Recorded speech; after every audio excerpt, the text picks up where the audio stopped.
अच्छा सुनो, सब्सक्राइब करते वक्त ना घंटी बजा देना ताकि जब मैं ऑनलाइन आऊँ तो तुम्हारे फोन की भी घंटी बजे।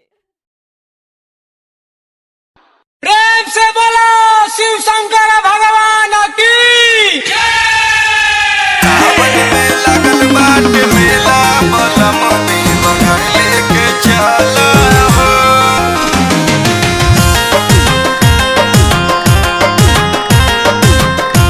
म्यूजिक बाय शुभम राज। सावन में लगल बाटे मेला बलम देव घर लेके चला हो। सावन में लगल बाटे मेला बलम देव घर लेके चला हो। बोलबम चल देव घर लेके चला, बोलबम चल देव घर लेके चला। हटी जाई दुख के बदरिया में हो, चला दर्शन कला हो। सावन में लगल बाट मेला बलम देव घर लेके चला हो। सावन में लगल बाट मेला बलम देव घर लेके चला हो। प्रेम से बोलो शिव शंकर भगवान की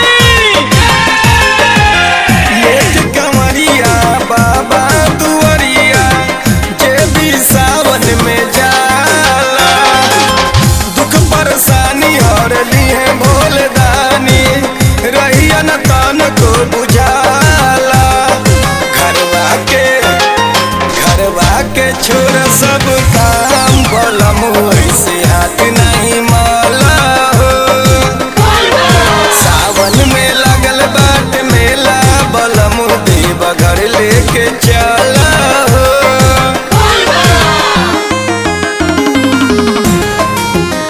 प्रेम से बोलो शिव शंकर भगवान की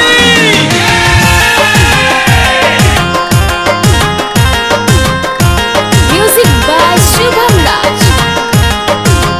मनवा बसल बा नैया लगल बा, मन के सपना पूरा दा।